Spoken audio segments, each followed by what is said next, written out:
आज भाऊ आले आहेत आपल्याकडे, पण भाऊंचं म्हणणं आहे की व्हिडिओमध्ये घेऊ नका, म्हणून आपण त्यांना आज व्हिडिओमध्ये घेत नाही. तर भाऊ नमस्ते. नमस्ते. ही फवारणी तुम्ही कशासाठी घ्यायलाय? ही आळीसाठी, मका वाढण्यासाठी आणि बरं, तर भाऊंची मका आहे, 15 दिवसाची मका आहे आणि मकासाठी आपण ह्यो स्प्रे दिलेला आहे. तर त्यांना काय काय दिलं आपण जाणून घ्या.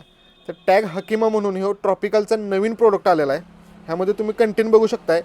इमामेक्टिन बेन्झॉइट म्हणजेच तुमचं प्रोक्लेम जे आपण म्हणतो, तर इमामेक्टिन बेन्झॉइट हे ह्यामध्ये 1.9% आहे. त्याचबरोबर क्लोरॅन्थिनेपॉल 5% आहे म्हणजेच कोराजिन. त्याचबरोबर डेल्टामेथ्रिन 1%. डेल्टामेथ्रिन म्हणजे बाहेरचं येतं ते डेसिस. ह्या तिन्हीचं ट्रिपल ॲक्शनमधलं हे कडक कॉम्बिनेशन आहे टॅग हकीमा नावानं. याचं प्रमाण आहे 20 लिटर पाण्यासाठी 10 ml. त्याचबरोबर आपण चांगली वाढ व्हायला, काळोखी यायला, त्याचबरोबर नॅनो युरिया दिलेला आहे, जो की नॅनो युरियाचं प्रमाण आपण त्यांना 3 मिलीनं दिलेलं आहे, ज्यामुळं वाढ व्हावी चांगली, पिवळा पडू नये. आणि त्याबरोबर आपण एक टॉनिक दिलेला आहे मरिनास म्हणून, जे की ॲमिनो ॲसिड आहे, ज्याच्यामुळं ट्रेस येणार नाही कोणत्याही औषधाचा.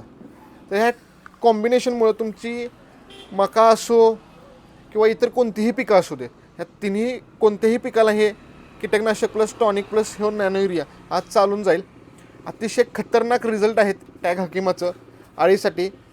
कसलीही आळी असू द्या, काळी आळी, हिरवी आळी, टोमॅटो पोखरून आत बसणारी हिरवी आळी, वांग्यातली आळी असू द्या, खतरनाक रिझल्ट तुम्हाला या कॉम्बिनेशनचं मिळून जाईल. व्हिडिओ आवडला असेल, माहिती आवडली असेल तर चॅनलला लाईक, शेअर, सबस्क्राईब करायला विसरू नका आणि नक्कीच फॉलो करा. धन्यवाद.